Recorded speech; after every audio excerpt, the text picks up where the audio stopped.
A quick note for our listeners. Starting episode 10, the name of the podcast will be changing from the Wine Podcast for Everyone to the No Snob Wine Podcast, which better reflects our website and our brand. The show will stay the same. If you already subscribe, there's no need to make any changes. Enjoy today's episode.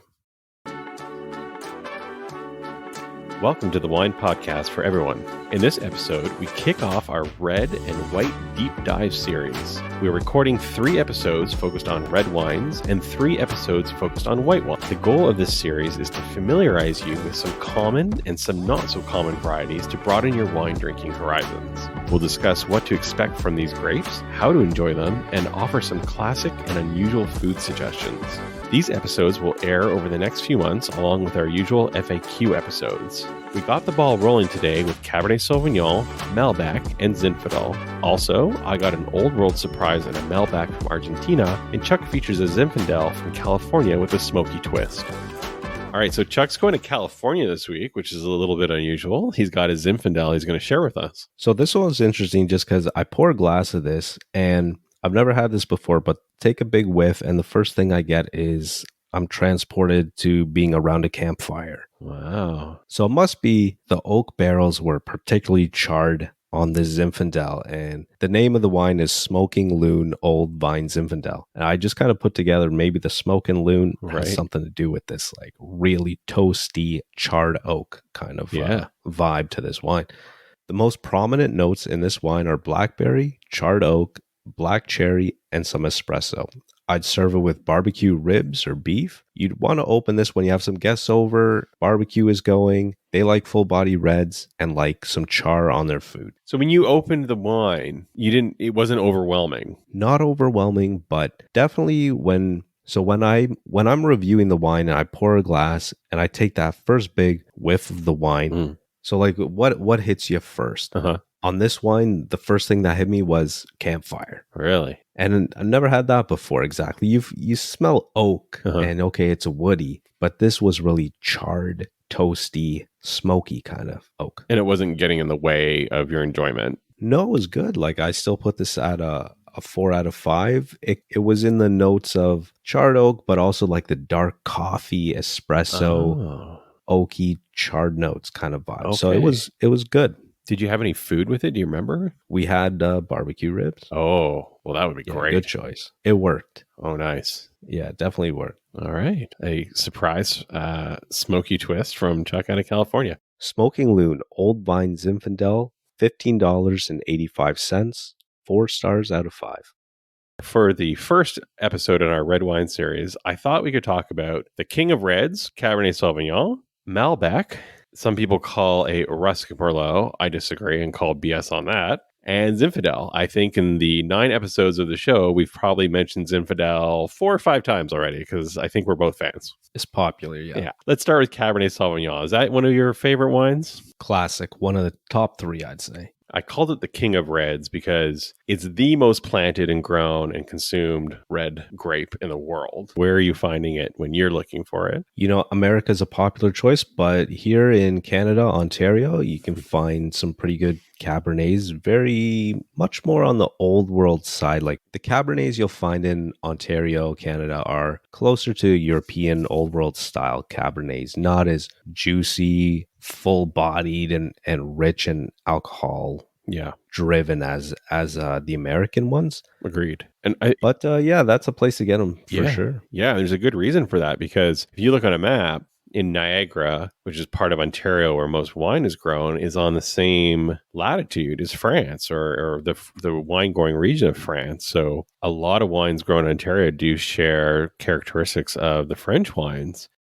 If you go to the website and under wine resources, you've done a great job of defining a variety of grapes. When you put together the Cabernet Sauvignon example, you put a cool climate example and a warm climate example. And I think that's really important. Right. It makes a big difference to the grapes. So if it affects the grapes greatly, it's going to affect the final outcome of the wine greatly. And you can definitely tell that when you go south, California latitude compared to the Ontario, Niagara, French latitude. Yep. And all that comes down to very simply is sugar. And in the warmer, sunnier regions, you're going to get more sugar developing in the grape. So it's going to give you a little bit more of the help with those fruit forward flavors. It's going to be more sugar that you can ferment in the winemaking process, so you can get a slightly more alcoholic wine. Whereas you have a cooler climate like Ontario or France, you will have a little more acid, so it's not going to be as soft, if you will. It is a more fruit forward, higher sugar wine. So it's a really interesting way to kind of shop. I think if you think about, is this a hot, sunny place or sort of a moderate climate place? Good idea. Yeah. Yeah. And, in your wheelhouse, Italy has, what do you think? Like more hot than cool? Yeah, I would say more hot than cool. But it has some cooler spots, doesn't it? Definitely, like the northern parts around Tuscany, the Chianti region, Right. They're not as hot as Sicily and Puglia in the south. That makes sense. And so you can kind of here's a tip for our listeners is if you you decide you like Italy, or you decide you like California, now that's an interesting one, or you decide you like France or Spain, pick it. There's almost always going to be a north and a south. And those two regions are going to have kind of really different, they're going to have distinct wines, and you're probably going to like one over the other. So for our cabs, you're going to be looking for, out of the cool climate, like cassis. So that's currants flavor, blackberries, and then a little bit of cedar tobaccos. And then in your warm climates, I noticed you use the word ripe, and that ripe black currant, because that's just the sugar is more developed and the fruit's going to be more developed. So that's a perfect description. Plum, eucalyptus. Usually I encounter some cherry or blueberry, just depending on the particular wine. But yeah, the eucalyptus is kind of more of an earth note as well, foresty kind of. Right. And when we're talking about pure cab here, not a blend.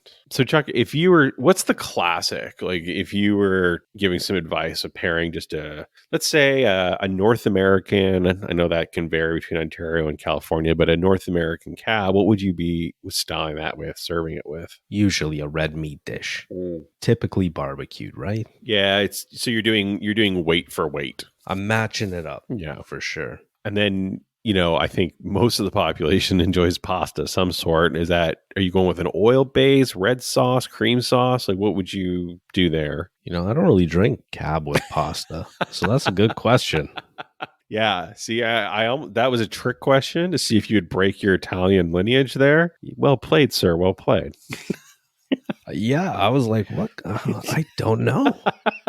I'm stumped. I'm not as religious about my Italian wine pairing, so I would definitely a meat sauce, something for me thicker and heavier. Okay, yeah. Yeah, but not the olio type pastas. I wouldn't put that in there. So you're going to put a fruit forward New World cab with a bolognese sauce and pasta? What's going on here? Hey, I like it. Get on.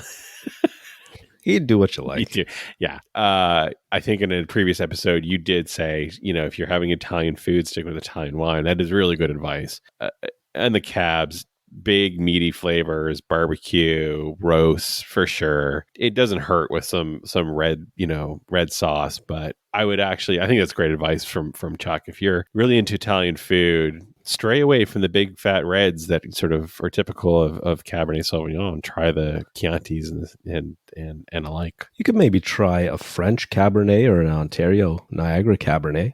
Yeah, with a bolognese. I would probably put that up against it more than a classic like California cab. That I wouldn't do. Too much fruit, right? You want to go cool climate, I guess. You're too fruit forward, maybe a little too alcoholic. You want to stray to the north a little bit. Cooler climate, you can get less of that fruit, less alcohol. And you know why? And I think you're saying this because the ragu is the star, not the wine. And the ragu is already acidic too. Yeah. So maybe the extra acid in the cooler climate Cabernets would complement a little better. A match, a comparison. Yeah, okay. I like that. So let's talk for a second. We're going to do this with all the wines. Let's talk for a second about going a little crazy and an unusual pairing. I have this this habit is an old habit. So the thing with big tannic wines, the best if you're ever drinking a big tannic wine and you sort of sip it on its own, I think a lot of people kind of say, "Oh, this is a bit big, it's a bit overwhelming, it's a lot in the mouth." But if you serve that same wine with some food, which presumably has some salt in it, maybe some fat, the wine can change quite a bit. So my guilty pleasure is a really nice Cabernet Sauvignon. Like, go to my top picks page, like the Solid Ground, the Bread and Butter. I think it was one of our picks. It's definitely our 4 out of 5 stars. And just get like a pepperoni pizza or whatever salty, cheesy, fatty pizza and a good Cabernet Sauvignon. Oh man, whew. For me, heaven. How about for you? No, that's a good choice. Panzerotto, something like that. Really good. Yeah. Greasy. Yeah. I could also see going fancy grilled cheese with a Cabernet Sauvignon, like fancy, like brie and pear, not toast and craft singles. Oh, not that couldn't work either, I guess. no, but it would. The salt and the fat would work, but I like where your head's at here. So a little bit more delicate on the food, and then playing that off the boldness of the wine. I like that. yeah, That'd be super. That's a great combo. So we've got pizza with greasy, salty pepperoni, or a delicate pear and brie grilled cheese. I think that sounds amazing. nice choices. Let's move on to Malbec. I think it's a highly underappreciated grape that we don't talk about nearly enough. Malbec is grown in France and Argentina. Some's grown in the USA. It is a Bordeaux grape. It's a little softer. It has a lower acidity. This comes with blackberry flavors, some herbs. It can get a little floral. There's a really famous wine author and writer, and I think she's a sommelier. I assume so.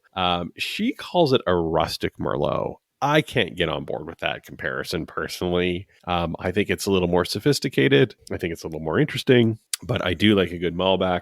Chuck, your thoughts on Malbec? I think it's a good alternative. You could almost say a Malbec is a cross between which two varietals, if you've never had one before. What would you say? I would say it's somewhere between a Cab and a Merlot. And I know what I just said, but it's somewhere in the middle for me. Mm-hmm. I often find Malbecs a little oaky, like Woody? kind of woody. Not rough around the edges, but in a kind of a good way. Yeah. Not as like smooth as a Merlot. Mm-hmm. Yeah. It's got some bite to it. A Merlot with some bite. Yeah. It's not as fruity as a Cabernet, but it's got some angles to it, and it's not as soft as Merlot. So I think that's a great description. Food-wise, I think we're still in the kind of the grilled meat department, probably a bigger variety of pastas. I know it's not Italian. Not as fruity though. So yeah, you could say that for sure. Yeah. I think it's pretty versatile. I've served still in your full-bodied red kind of category. Like, so yeah, it's close to Cab. It's food-wise. It straddles the medium full body, kind of goes in between, depends who's making it, where it's made, what year it was made, all that nonsense. I tend to like mine out of Argentina. I can't say I've ever had a pure Malbec from France. I don't think so. I've ever seen one. It probably exists, but I can't think of it. I've seen some from Chile. Yeah, South America, it does well there. It's somewhat new to the USA. They mostly mix it in with other things. Grilled meat, pastas, yeah, sure. But if I was gonna go, what's different? What would you eat that's different with it? So this one I have recommended a number of times to people who are. This is very specific to Chinese takeout, and I've recommended it for Chinese takeout. So red wine's tough to pair with Chinese takeout specifically. It can be tough to pair with Asian different dishes, and I know Chinese and Asian is a wide variety. Like, just acknowledge that. But what a lot of times they have in common is spice, and when those very either spices in the sense of heat or spices in the sense of flavorful and florality come through, reds just fall down against them. Like, it's hard. Those tannins and the reds against the spices just make the spicy food seem more spicy. Yeah. And the wine drier and hotter. Like terribly dry. Yeah. Yeah, you're 100% right. I don't like it at all. But Malbec seems to just be the Goldilocks, kind of just right. I like it. Never tried that with Chinese. I will, because I do get Chinese takeout. My typical suggestion for Chinese takeout is going to be like a Gewürztraminer or a slightly off-dry Riesling. Yes. So that's a big change. That's huge. That's a huge difference. Yeah, so I'll try it out. But what Chuck just said is money, because if you do want to pair some wine, that Gewürz and that Riesling with Chinese, Thai, again, those flavor profiles, so good. I would say if I had to pick an unusual pairing for Malbec, you can go sausage and peppers with some provolone on an Italian panino. That'd be all right. That sounds good to me. And you've got the pepper, so you got a little bit of earthy sweet. You get the sausage. You're gonna have the herb and the spice and the fat. And then a nice sort of what provolone, mild cheese. That's a mild cheese. It's pretty flavorful, like aromatic Italian cheese, but you melt it on there. So good. Oh, I like that. That's my lunch this weekend. I'm gonna be doing that. That's a good one. Put onions too, sauteed onion. So let's sort of go, we're going to swing in another direction to one of the wines that we both love talking about, Zinfandel. Zin got a bad rap for some years in the late 80s, early 90s. It was overproduced. It was just made into crappy, sugary, nasty wine. California is very guilty of this. Do we call those white Zinfandels, those really sweet sugar ones, or is that something else totally? Well, there's white Zin and there's red Zin. So there's both. The white Zin is not taken very seriously because it's just turned into that sugary stuff you mentioned. It's like half punch. It's bad. Yeah. Sorry. It's not bad as in bad to drink. It's bad. It's like wine cooler. Yeah. It's super sweet. Can border on artificial bubblegum sweet weirdness. Think Welch's white grape juice. Like, yeah, it's rough. I'm talking about red Zinfandel. It's typically really high in sugar, which means when it's made into wine, the alcohol gets pretty high. So, your average bottle of wine's kind of 12, 13, maybe coming up on 14%. This stuff's like 15 and a half. Full body. Yeah, this is not only is it big flavor, it's a big buzz that you're going to get from it. It's a sipper. It's a sipper. I think it's a food wine too. Like, it sips well, but on an empty stomach, it's a lot of booze. Yeah, it's a nice dinner wine and then a glass after dinner. Yeah. It's definitely, I like what you're saying there, because it's not my aperitif wine, like my pre-game wine. Too big. Yeah. I actually like the Italians, some of the milder Italians for my pre-game wines. So Zin, we love Zin, love it for many, many reasons. You're going to be thinking about raspberry, cherry spices. You could get some blueberries, some very, very, very ripe fruit. Like, just think about that early to mid fall, perfect, just picked, some kind of fruit, berry, full of juice, full of flavor, super lush. I have had them where they're a little bit artificial tasting. I don't know what happened to them. But if you're going to go for a Zinfandel, I would go California personally. And now I'm going to get really specific for a second.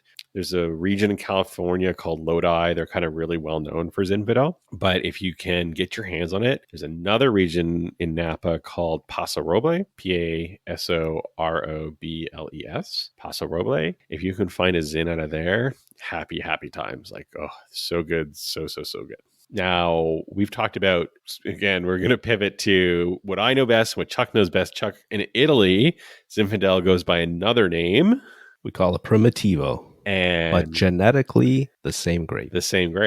And then stylistically, if you put up a California against an Italian, what would you be expecting? So on the Italian side, you're not going to get as strong of a wine, alcohol-wise. Mm-hmm. Probably not as full of a body either. And a little more on the earthy side than really fruit-forward, oaky American Zin. Right. But we're in the ballpark for sure. And for me, when I think about Italian wine, I like the Primitivo because it's not like any of the others, is it? Not quite. It's just, it stands alone, and I really enjoy it. When it comes to Italy and Primitivo, though, they can be very different. You had the Lucarelli Primitivo, big hit, but you recently, and I'm not sure if the review's up yet, so it should be coming soon. Tell us about the Fantini Primitivo you tried.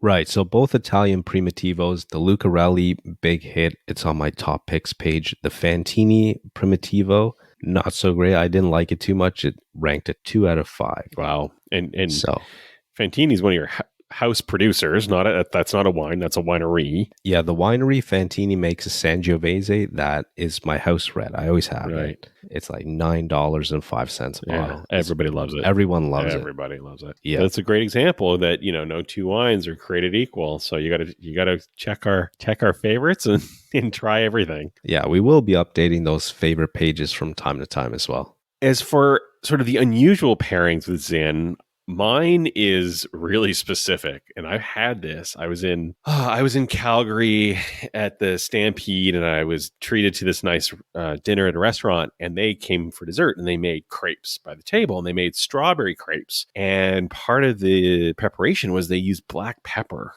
in making the crepes with the strawberries, and it was amazing. And I happened to be drinking a Zinfandel at the time, and heaven. I mean, pepper, strawberry, Zint. Wow. I could see how that works for sure. Crazy. So good. How about you?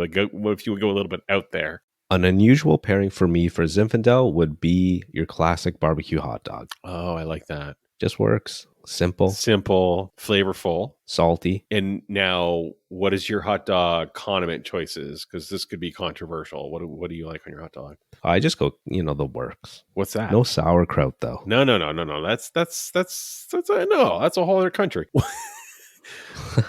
Like mustard? I'll go ketchup, mustard, relish, the classics, I would say. But there's a lot to unpack here. So in the mustard, yeah, classic yellow, Dijon, yeah, classic yellow. No, all right, good. That's the correct answer. And then, right. And then relish. What's our relish situation? Just your classic green, sweet. Yep, dill style. Okay, like relish. All right. I'll put some like sliced dill pickle on it too if I have. I'll just put some relish. I can get behind that. Yeah, yeah, that sounds. All and right. then ketchup. I like the Heinz classic ketchup. I've mixed around. Tried other ketchups. You were young. You made mistakes. It's fine. Yeah, you can't change. Ketchup, relish, mustard, maybe a little pickle, glasses Zinfandel. Beautiful. Can't argue with that. Beautiful. Yeah. So this week I'm featuring a Malbec from Argentina. It's called Verum. It's a 2019, and I got a surprise from this one. So I have some expectations for Malbec. I usually get them from Argentina, like this one is from. I'm expecting a little bit of more fruit forward, kind of a new world thing going on. This was not that, and I was happy about it. This was old world. It was delicious. It was full bodied, so more in the full body, a little bit austere. The fruit was there, but the alcohol and the tannins were more pronounced and grippy. But it was really well balanced. I really enjoyed the wine. It was nice on its own, but I paired it with some food. I had some chicken meatballs and some mashed potatoes, like Swedish meatball and mashed potato situation. The creaminess from the sauce and the salt from the potatoes were just amazing. They just really set up the tannins. It had a clean finish. Again, it was balanced. There was a little bit of violet floral note to it. So despite having a bit of grippier tannins, again, I'm a new world guy, presented in old world style. I really, really enjoyed it. $16.95. So, it's on the higher end of our $20 spectrum. But it was a great wine, and me and my dinner partner really enjoyed it. So Verum Malbec from Argentina, 2019, $16.95, 4 to 5 stars. You banged that out first shot. Wow. Time is money. This recording studio costs money. It's $1,000 an hour. Our label's going to be real pissed. We're both confused. Okay. We're both crossing streams here. I tried the Fantini Primitivo. That wasn't good. Okay. But the Lucarelli Primitivo, I think, is on my top. Yeah. Okay. Let's try this again. All right. Hold on. Let me just. No, you're right. Because my dad was all excited. He talked to me this week. He's like, "Oh, I got a Fantini Primitivo," and I was like, "Oh, that review didn't come out yet." No, not yet. Did it? Okay, that's true. We gotta come up with another podcast. Like, just do deep thoughts or something. Really fun. You know, really B-sides. You know, what really grinds my gears. That's taken. We hope you enjoyed this episode of the Wine Podcast for Everyone. Be sure to rate and review us wherever you get your podcasts, as it helps other people find us. Yeah, tell your friends about the podcast. We know they drink wine too. For more information on any of the wines we discussed, go to nosnobwine.com or check the show notes for links. The Wine Podcast for Everyone is a production of No Snob Media.